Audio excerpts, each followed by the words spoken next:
Hi students, ఎలా ఉన్నారు? How is your preparation is going on? Students, 2021 JEE main prepare అవుతున్న students అందరికీ ఈ వీడియో చాలా హెల్ప్ఫుల్ అవుతుంది అనుకుంటున్నాను. నేను మాక్ టెస్ట్లు అందరికీ స్టార్ట్ చేశారు, అంటే pre final type. So semifinals అందరూ ప్రీ ఫైనల్ లాగా ఎగ్జామ్స్ రాస్తూ ఉన్నారు ఫైనల్ ఎగ్జామ్ కోసం. ఈ మాక్ టెస్ట్లు ప్రిపరేషన్ ఎలా రాయాలి అనేది మీకు కొన్ని గైడ్లైన్స్ నేను ఇస్తాను ఈ వీడియోలో. సో మస్ట్ షుడ్గా అందరూ ఫాలో అవుతారని, మీకు ఇంకా స్కోర్ పెంచుకోవడానికి ఇవి హెల్ప్ అవుతుంది అనుకుంటున్నాను. నేను ఒక 10 పాయింట్స్ మీతో నేను డిస్కస్ చేస్తాను. వాటిని మీరు రాసే మాక్ టెస్ట్లో వాటిని అప్లై చేసుకుంటూ మీ స్కోర్ పెంచుకోవడానికి ట్రై చేయండి. Okay, so let us go to the first point. Mock టెస్ట్కి సంబంధించి ఎందరూ అడిగే ఫస్ట్ క్వశ్చన్ ఏంటంటే, ఏ సబ్జెక్ట్ ఫస్ట్ రాయాలి? కొంతమంది మనతో డిస్కస్ చేసేది ఏంటంటే, ఏది రాసినా ఒకటే కదా, మ్యాథ్స్ అయినా ఫిజిక్స్ అయినా కెమిస్ట్రీ అయినా అన్నిటికీ 30 క్వశ్చన్స్ ఉంటాయి. ఈ సంవత్సరం అయితే 25 మనం రాయాల్సిన క్వశ్చన్స్ ఉన్నాయి. ఏ సబ్జెక్ట్ ఫస్ట్ రాసినా మొత్తం రాయాల్సిందే కదా డౌట్ వస్తుంది. అది చాలా చాలా రాంగ్ స్టెప్. అది ఫస్ట్ మీరు స్కోరింగ్ ఎప్పుడు కూడా కెమిస్ట్రీ రాసుకోవాలి. ఆ chemistry, mathematics and physics, this is the order.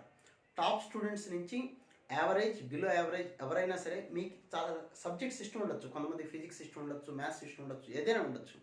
But మీరు మొట్టమొదటి రాయాల్సిన సబ్జెక్ట్ అయితే ఎగ్జామ్ పేపర్లో అలవాటు చేసుకోండి. ఇప్పటి నుంచి అలవాటు చేసుకుంటే మార్క్స్ టెస్ట్లో ఫైనల్ ఎగ్జామ్కి వచ్చేసరికి పర్ఫెక్ట్గా ఉంటుంది. సో కెమిస్ట్రీ ఫస్ట్ రాసుకోండి. ఎందుకు లాజిక్ కూడా మీకు డిస్కస్ చేస్తాను. కెమిస్ట్రీలో చాలా క్వశ్చన్స్, అట్లీస్ట్ ఒక 4 to 5 క్వశ్చన్స్ అన్న మనం చూడగానే ఆన్సర్ పెట్టగలం, మనం తరువుగా ప్రిపేర్ అయి ఉంటే. సో టైం అనేది చాలా సేవ్ అవుతుంది. తక్కువ టైంలో మనం ఎక్కువ స్కోర్ చేసే ఛాన్స్ ఉంటుంది. కాబట్టి ఫస్ట్ మీరు కెమిస్ట్రీ ట్రై చేయండి, next mathematics and last go for physics. అయితే సెకండ్ పాయింట్ ఏంటంటే, టైం ఎలా అలాట్ చేసుకోవాలి, టైం మేనేజ్మెంట్ ఎలా, ఏ సబ్జెక్ట్కి ఎంత కేటాయించాలి అంటే, నేను చెప్పిన ఆర్డర్లో కెమిస్ట్రీ, మ్యాథమెటిక్స్, ఫిజిక్స్ రాస్తేనే ది బెస్ట్ స్కోర్ వచ్చే ఛాన్స్ మ్యాక్సిమం ఉంటుంది మీకు. సో ఫస్ట్ కెమిస్ట్రీ అనేది మనకి 35 to 45 మినిట్స్లో కంప్లీట్ అవుతుంది. కాకపోయినా మీరు బెటర్ అక్కడితో 45 మినిట్స్కి కట్ చేసుకోవటం మంచిది. Okay, next 1 hour to 1 hour 10 minutes వరకు, లేకపోతే 1 hour 15 మినిట్స్ వరకు మ్యాథమెటిక్స్ చేయండి. సో దీంతో 2 hours కంప్లీట్ అయిపోతుంది. ఎవరైతే ఈ రెండు పర్ఫెక్ట్గా చేస్తారో, ఈ మాట జాగ్రత్త గుర్తుపెట్టుకోండి, ఈ రెండు ఎవరైతే పర్ఫెక్ట్గా చేస్తారో వాళ్ళకి 1 hour, లాస్ట్ 1 hour ఫిజిక్స్ అనేది ర్యాంక్ డిసైడ్ చేస్తుంది. అంతేగాని చాలామంది చెప్పే మాట, ఫిజిక్స్ అనేది ర్యాంక్స్ డిసైడ్ చేస్తుంది, ఫిజిక్స్ ర్యాంక్స్ డిసైడ్ చేస్తుంది, ఫస్ట్ ఫిజిక్స్ రాస్తారు. దానివల్ల ఏం ఉపయోగం ఉండదు, అనవసరంగా మీ టైం మీరే కిల్ చేసుకుంటారు. సో కెమిస్ట్రీకి maximum of 45 minutes, maths maximum of 1 hour 15 minutes, and last for physics 1 hour time కనుక మీరు స్పెండ్ చేయగలిగితే ఫిజిక్స్కి, డెఫినెట్గా మీ ర్యాంక్ అనేది మీకు మంచి ర్యాంక్తో మీకు మంచి సక్సెస్ సాధిస్తారు. నెక్స్ట్ వచ్చేసరికి ఇక్కడ చాలామంది చేసే మిస్టేక్ కూడా ఒకటి మీకు ఎక్స్ప్లెయిన్ చేస్తాను. క్వశ్చన్ పేపర్ ఇవ్వగానే మనకు జనరల్గా ఉండే అలవాటు ఏంటంటే, క్వశ్చన్ పేపర్ ఇవ్వగానే అన్ని క్వశ్చన్స్ ఒకసారి చూద్దామనే ఆలోచనతో ఉంటారు. అది అసలు అన్ని క్వశ్చన్స్ చూడటం అంటేనే చాలా టైంకి వెళ్ళింది. ఆబ్జెక్టివ్ ఎగ్జామినేషన్ టైప్ మీ అందరికీ తెలుసు, మన టైం అనేది చాలా చాలా వెరీ ప్రీషియస్. కాబట్టి ఈ టైంలో, తక్కువ టైంలో ఎక్కువ స్కోర్ చేయడం ఎలా అనేది కాంపిటేటివ్ ఎగ్జామ్. సో ఇదేం ఇంటర్మీడియట్ పేపర్ కాదు కాబట్టి, బోర్డ్ ఎగ్జామ్ పేపర్ కాదు కాబట్టి, అన్ని క్వశ్చన్స్ చూడాలి అనే ఆలోచన నుంచి మీరు ముందు బయటపడండి. సో అందుకే మార్క్ టెస్ట్లు ఎక్కువగా రాస్తే మీకు ఇవన్నీ ప్రాక్టీస్ అవుతుంటాయి. క్వశ్చన్ పేపర్ ఇవ్వగానే కెమిస్ట్రీ క్వశ్చన్ స్టార్ట్ చేయమన్నాం కాబట్టి, కెమిస్ట్రీ ఫస్ట్ క్వశ్చన్ అది చూడండి, అది వస్తే చేయండి, రాకపోతే ఆ క్వశ్చన్ వదిలేసుకుని వెళ్ళండి. ఓకే, సో అది చాలా ఇంపార్టెంట్. మీకు అన్ని క్వశ్చన్లు చూడాలన్న తాపత్రయం మీరు పెట్టుకోవద్దు. చాలామంది ఏం చెప్తారంటే, ఎక్కడ ఈజీ క్వశ్చన్స్ ఉన్నాయి ఇవి చేసుకోండి, తర్వాత యావరేజ్ క్వశ్చన్ చేయండి, తర్వాత టఫ్ క్వశ్చన్స్. అసలు అన్ని క్వశ్చన్స్ చూడటం అంటే 90 క్వశ్చన్స్ దాదాపుగా nearly 20 to 25 minutes minimum question చదవడానికి టైం పడుతుంది. సో ఇప్పుడు అలాంటి మిస్టేక్ చేయొద్దు, అన్ని క్వశ్చన్లు చూడాలని ఆలోచన పెట్టుకోవద్దు. ఒక క్వశ్చన్ని ఒక్కసారి చదవాలి. ఓకే, లాస్ట్లో టైం మిగిలితే ఏం చేయాలని మీకు నేను చెప్తాను. ఓకే, సో ఇప్పుడు కూడా ఆ పొరపాటు చేయకండి. మీరు అన్ని క్వశ్చన్స్ చూడాలని ఆలోచన అయితే పెట్టుకోవద్దు మీరు. Next 4th point, guessing. చాలామంది చేసేటువంటి మిస్టేక్ అంటే, గెస్ చేద్దాం, దీనికి దగ్గరగా ఉందేమో ఆన్సర్, లేకపోతే ఇది అయి ఉండొచ్చు, మనకు రాలేదు కాబట్టి ఏదో ఒకటి గెస్ చేద్దాం. ఎప్పుడు ఆ పని చేయొద్దు. ఇది మీ లైఫ్కి సంబంధించిన మ్యాటర్. జేఈ మెయిన్ ఎగ్జామ్ అంటే ఒక క్వశ్చన్ రాంగ్ చేస్తే -1 వస్తుంది, వచ్చిన మార్కులు కూడా పోయే అవకాశం ఉంది. ఒక మార్కులో కొన్ని వేల ర్యాంకులు కూడా డిఫరెన్స్ వస్తుంది. ఓకే, సో ఎప్పుడు గెస్ చేసి పెట్టద్దు. మీకు ఏ క్వశ్చన్కి అయితే ఆన్సర్లు వస్తాయో అవే ఆన్సర్స్ పెట్టండి, గెస్ చేయొద్దు. గెస్ చేసి ఎప్పుడు కూడా ఆన్సర్ పెట్టద్దు. నెక్స్ట్ ఇంటీజర్ క్వశ్చన్స్ ఉంటాయి, అక్కడ నెగిటివ్ మార్కింగ్ లేదు కాబట్టి మీరు ఏదో ఒక ఆన్సర్ రాయొచ్చు. అది ఫ్లూక్గా ఎక్కడ తగలొచ్చేమో, కానీ ఇది only for integer questions. First 20 క్వశ్చన్స్కి అయితే దెర్ ఈస్ నో గెస్సింగ్ అనేది మీకు పనికి రాదు. ఓకే, గెస్సింగ్ అనేది అసలు ఆలోచన మీకు తేవద్దు. ఇంటీజర్ క్వశ్చన్స్కి నెగిటివ్ మార్కింగ్ లేదు కాబట్టి మనకు వచ్చినటువంటి 5 క్వశ్చన్స్లో ఏదైనా ఫ్లూక్గా మనకు తగలచ్చేమో అది ట్రై చేయండి. అది కూడా నెగిటివ్ మార్కింగ్ లేదు కాబట్టి. ఓకే, సో ఇంటీజర్స్ మాత్రమే మీరు ఆ గెస్ అనే ఆప్షన్ పెట్టుకోండి, మిగతా ఎక్కడ కూడా ఆలోచన పెట్టుకోవద్దు. తర్వాత ఆన్సర్ చెకింగ్ అనేది చాలామంది మనకి ఒక ఎగ్జామినేషన్ హాల్లో ఒక ఫోబియా లాగా ఉంటుంది. మళ్ళీ రెండోసారి చెక్ చేసుకోవడం, మూడోసారి చెక్, అనవసరంగా టైం వేస్ట్ చేయదు. చేసేటప్పుడే కూల్ ప్రశాంతంగా ఆ క్వశ్చన్కి ఆన్సర్ చేయండి. ఒకసారి చెక్ చేసుకుంటూ ఉంటే ఎప్పుడైనా నా మాట గుర్తుపెట్టుకోండి, మీకు ఆన్సర్ మీరు ఎప్పుడైతే చెక్ చేస్తున్నారో ఎక్కువ టైం పడుతుంది. కావాలంటే మళ్ళీ ఒకసారి క్వశ్చన్ చేయండి, తక్కువ టైంలో అయిపోతుంది. అంతేగాని ఆన్సర్ చెక్ చేసుకుంటూ వెళ్ళారా చాలా టైం కన్జ్యూమ్ అవుతుంది మీకు. సో ఎప్పుడు చెకింగ్ అనేది ఇప్పుడు కరెక్ట్ కాదు. కావాలంటే మళ్ళీ ఒకసారి ఆ ప్రాబ్లం కొత్తగా చేయండి. ఓకే, అది చాలా ఇంపార్టెంట్ పాయింట్స్. ఇవన్నీ ఇంపార్టెంట్ పాయింట్సే, మీకు ఎక్స్పీరియన్స్ అయ్యి ఉంటాయి చాలామందికి.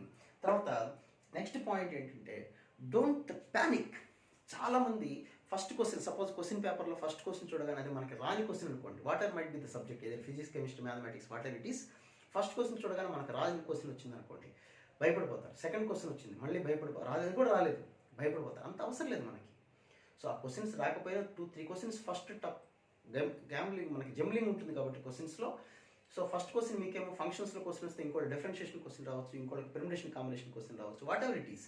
సో మనకి కొంత టైం అనేది ఫస్ట్ క్వశ్చన్ రానంత మాత్రం మీరు భయపడద్దు, కంగారు పడద్దు. ప్రాక్టీస్, అందుకే మాక్ టెస్ట్లు ప్రాక్టీస్ చేస్తుంటే ఇలాంటి ఫీర్ అని పోతుంది. తర్వాత next, don't fight with a problem. ఇది చాలా చాలా చాలా చాలా ఇంపార్టెంట్ అనమాట. Don't fight with a problem అంటే చాలామంది సినిమాలో హీరోలు చూపిస్తుంటారు తలలో బట్టి ఇది ఎందుకు రాదో తేల్చుకుందామని. ఎగ్జామినేషన్ హాల్లో మీరు ప్రయోగాలు చేయకండి. ఓకే, ఒక ప్రాబ్లం రాకపోతే ఇది ఎందుకు రాలేదు, దీని సంగతి తేలుస్తాను, ఇది నాకు వచ్చిన టాపికే, ఎట్లయినా సరే చేయాల్సిందే ఈ ప్రాబ్లము అని ఆలోచన దయచేసి పెట్టకండి. అది బై ప్రాక్టీస్లో తగ్గిపోతుంది మీకు. అది పబ్లిక్ ఎగ్జామ్కి వెళ్ళేసరికి ఆలోచన లేకుండా చేసుకోండి. అదే చాలా ఎక్కువ స్కోర్ చేసే ఛాన్స్ని ఇస్తుంది మనకి. మనం వీలైన తక్కువ మిస్టేక్స్ చేస్తే ఎక్కువ మార్కులు వచ్చే ఛాన్స్ ఉంటుంది. సో ఒక ప్రాబ్లం రాకపోతే ఇంకా ఈ ప్రాబ్లం ఎవరికి రాదు అనే ఆలోచనతో నెక్స్ట్ ప్రాబ్లంకి వెళ్ళిపోతుంది. ఎందుకు రాలేదు అని మీరు అక్కడ కూర్చొని దాని మీదే కాన్సన్ట్రేట్ చేస్తే సో మీకు టైం అనేది వేస్ట్ అవుతుంది. సో ఈ 2 పాయింట్స్ బాగా గుర్తుపెట్టుకోండి. డోంట్ ప్యానిక్ అనే మాట ఒకటి, don't fight with a problem. ఒక ప్రాబ్లం రాకపోతే ఎగ్జామ్ అయిపోయిన తర్వాత ఆ ప్రాబ్లం గురించి నేర్చుకుంటున్నాం. ఆ ప్రాబ్లంతో మన లైఫ్ ఏం ఎండ్ అవ్వలేదు. We're having one more option. Next మంత్లో ఇంకోసారి రాసుకోవచ్చు, ఇంకొకసారి రాసుకోవచ్చు, లేదా ఒక్క 4 మార్క్స్ పోయినంత మాత్రం మనకు వచ్చి ఇబ్బంది ఏమీ లేదు. ఓకే, సో ఆ మాట గుర్తుపెట్టుకోండి. ఒక ప్రాబ్లం రాకపోతే ఇవన్నీ మాక్ టెస్ట్లో మీరు ప్రాక్టీస్ చేస్తే ఫైనల్ ఎగ్జామ్కి వచ్చేసరికి కొన్ని పాయింట్స్ అన్న మీరు తగ్గించుకోగలిగితే ఈజీగా స్కోర్ చేసుకోవచ్చు. తర్వాత చాలామందికి ఇంకొక పాయింట్ కూడా ఏంటంటే ఈ మాట కూడా గుర్తుపెట్టుకోండి, ప్రతి క్వశ్చన్కి ఒకటే mark, 4 marks. Each question carries 4 marks. Either what ever might be the subject, maths అవ్వచ్చు, ఫిజిక్స్ అవ్వచ్చు, కెమిస్ట్రీ అవ్వచ్చు, ప్రతి క్వశ్చన్కి 4 మార్క్సే ఉన్నాయి. కాబట్టి మీకు ఏదో ఇష్టమైన టాపిక్, ఇష్టమైన సబ్జెక్ట్ అని చెప్పేసి ఆ టాపిక్ మీద, ఆ సబ్జెక్ట్ మీద కాన్సన్ట్రేషన్ ఎక్కువ పెట్టాల్సిన, అది రివిజన్లో పెట్టుకోండి, ప్రిపరేషన్ అప్పుడు పెట్టండి. ఎగ్జామినేషన్ హాల్లో each question carry same marks. ఈ మాట బాగా గుర్తుపెట్టుకోండి. అందుకని ఒక ప్రాబ్లం వెంట ఎప్పుడూ మీరు పరిగెత్తద్దు, అది ఎప్పటికీ మంచిది కాదు. ఓకే, తర్వాత last 10 minutes preparation, last 10 minutes examination హాల్లో ఇంకో 10 మినిట్స్ టైం అయిపోతుంది కదా, ఆన్లైన్ ఎగ్జామ్ కదా, టైం అయిపోతుంది, ఏం చేయాలి, కూల్. ఇవన్నీ బై ప్రాక్టీస్ వచ్చేవి. సో లాస్ట్ 10 మినిట్స్లో మీకు క్వశ్చన్స్ అన్న ఆల్రెడీ చేయటం అయిపోతే ఎక్కడన్నా క్వశ్చన్స్ కావాలంటే మార్క్ చేసుకోండి, క్వశ్చన్ నెంబర్ గుర్తుపెట్టుకోండి పక్కన పేపర్ మీద. ఆ 10 మినిట్స్లో నా సలహా అయితే ఏంటంటే కెమిస్ట్రీ, మ్యాథమెటిక్స్ లాస్ట్ 10 మినిట్స్ ఒక 2 క్వశ్చన్స్ కెమిస్ట్రీలో ఉన్నాయి, ఒక 2 క్వశ్చన్స్ మ్యాథమెటిక్స్లో, ఒక 2 క్వశ్చన్స్ ఫిజిక్స్లో ఉన్నాయి అనుకోండి. ఏం చేయొచ్చు నేను లాస్ట్ 10 మినిట్స్లో అంటే మై బెస్ట్ సజెషన్. బెస్ట్ అని ఎందుకు అంటున్నానంటే చాలామంది ర్యాంకర్స్ చేసే పనే, మీకు కెమిస్ట్రీ చేయండి. లాస్ట్ 10 మినిట్స్లో రాని క్వశ్చన్స్, వదిలేసిన క్వశ్చన్స్ ఏమి ఉంటాయి కదా, ఏం చేయాలి క్వశ్చన్స్, మ్యాథ్సా, ఫిజిక్సా, కెమిస్ట్రీ అంటే బెటర్ కెమిస్ట్రీ. ఒక 2 మినిట్స్ ఆలోచించిన క్వశ్చన్ చేయగలిగితే well and good, if not go for mathematics. అంతేకాని లాస్ట్ 5 మినిట్స్లో ఫిజిక్స్ జోలికి వెళ్ళకండి. ఆ క్వశ్చన్ సింపుల్ సెంటెన్స్లో ఉన్న క్వశ్చన్ అయితే it's well and good, theoretical question అయితే well and good. Problematic question చదవడానికి సగం టైం అయిపోతే చాలా ఇబ్బంది పడుతుంది. మనకు ర్యాంక్ చాలా ఇంపార్టెంట్, మార్క్స్ చాలా ఇంపార్టెంట్, అక్కడ మన ప్యాషన్ ఇంపార్టెంట్ కాదు. ఎగ్జామినేషన్ హాల్లో ఆ మాట గుర్తుపెట్టుకోండి ఇది. ఓకే, సో లాస్ట్ 10 మినిట్స్లో మీకు తక్కువ టైంలో ఏ క్వశ్చన్స్ చేయాలంటే best chemistry, next go for mathematics. Okay, అంతేగాని ఫిజిక్స్ చేయకూడదా అంటే చేయకూడదని నా ఉద్దేశం కాదు, టైం కిల్ అవుతుంది అనేది నా ఉద్దేశం. ఓకే, నెక్స్ట్ లాస్ట్ అండ్ ఫైనల్గా ర్యాంక్. అమ్మో నాకు మార్కులు రావేమో లాస్ట్ మినిట్లో మీకు మార్క్ టెస్ట్ అనేది ప్రాక్టీస్ కోసం తర్వాత నేర్చుకుంటారు. మార్క్ టెస్టులు రాయటం మానద్దు, మీరు రాయండి. ప్రాక్టీస్ కోసమే, ర్యాంక్ గురించి ఆలోచించొద్దు. స్కోర్ ఎంత వస్తుంది, ఒక్కోసారి పేపర్ టఫ్గా ఉంటే తక్కువ మార్కులు కూడా బెస్ట్ ర్యాంక్ వచ్చే అవకాశం ఉంది. సో మీరు ర్యాంక్ గురించి ఆలోచించకండి ఎగ్జామ్ రాసేటప్పుడు. It is not at all good thing. So exam point of వ్యూలో ఎగ్జామ్ రాసేటప్పుడు ఎన్ని కరెక్ట్ ఆన్సర్లు చేసాం, ఎన్ని క్వశ్చన్స్ కరెక్ట్ చేసామనే ఆలోచన పెట్టరు. కానీ ర్యాంక్ గురించి అయితే మీరు థింక్ చేయొద్దు, అసలు అలాంటి ఆలోచన పెట్టుకోవద్దు. ఒక్కోసారి పేపర్ ఈజీగా ఉండొచ్చు, టఫ్ ఉండొచ్చు, మనకు తెలియదు. అది నార్మలైజ్ చేస్తారు పబ్లిక్ ఎగ్జామ్కి వచ్చేసరికి. సో టఫ్ పేపర్ వచ్చినంత మాత్రాన స్కోర్ తగ్గిపోదు, స్కోర్ తక్కువ ఉన్న బెస్ట్ పర్సంటైల్ రావచ్చు మీకు. ఓకే, సో ఈ ఆలోచనని 10 పాయింట్స్ అన్ని చాలా బాగా గుర్తుపెట్టుకొని మీరు మార్క్ టెస్ట్లు ఎప్పుడు రాయాలి, చాలామంది డౌట్ వస్తుంది ఎప్పుడు రాయాలనేది. మీరు ఫిబ్రవరి 1 నుంచే రాసుకుంటూ ఉండొచ్చు, లేదా ఒక 10-15 డేస్ బిఫోర్ నుంచి, 15 డేస్ నుంచి అట్లీస్ట్ 10 ఎగ్జామ్స్ అన్న మార్క్ టెస్ట్లు మీరు రాస్తూ ఉంటే ప్రాక్టీస్ అవుతూ ఉంది. టోటల్ సిలబస్ టాపిక్ వైజ్ ఎప్పటివరకు రాసుంటారు మీరు, అది వేరు. టోటల్ సిలబస్ మొత్తాన్ని కంబైన్ టుగెదర్ రాయటం అనేది ఇంపార్టెంట్ మీకు. ఓకే, సో అట్లీస్ట్ 10 టెస్ట్లు అయినా మీరు రాయటానికి ప్రాక్టీస్ చేయండి. మార్క్ టెస్ట్ అనేది రాయండి. ఎక్కడ దొరికితే ఏవి దొరికితే అవి సొల్యూషన్స్ ఉన్న టెస్టులు చూసుకోండి. దొరికితే ఆ సొల్యూషన్స్ని చూసుకొని నెక్స్ట్ ఎగ్జామ్కి బెస్ట్ ప్రిపరేషన్గా చూడండి. సో మార్క్ టెస్టులు రాయటం అయితే మర్చిపోవద్దు. మార్క్ టెస్ట్లో తక్కువ మార్కులు వచ్చినా ఏమీ కంగారు పడద్దు. మీరు అది పేపర్ మీద డిపెండ్ అయి ఉంటుంది. పేపర్కి స్కోర్ పెంచుకోవడానికి ట్రై చేసుకోండి. ఓకే, అలా చూసుకోండి. ఓకేనా స్టూడెంట్స్, మళ్ళీ మీకు ఇంకొక మంచి డీటెయిల్స్ తోటి మళ్ళీ ఇంకో వీడియోలో కలుద్దాం. All the very best. Thank you.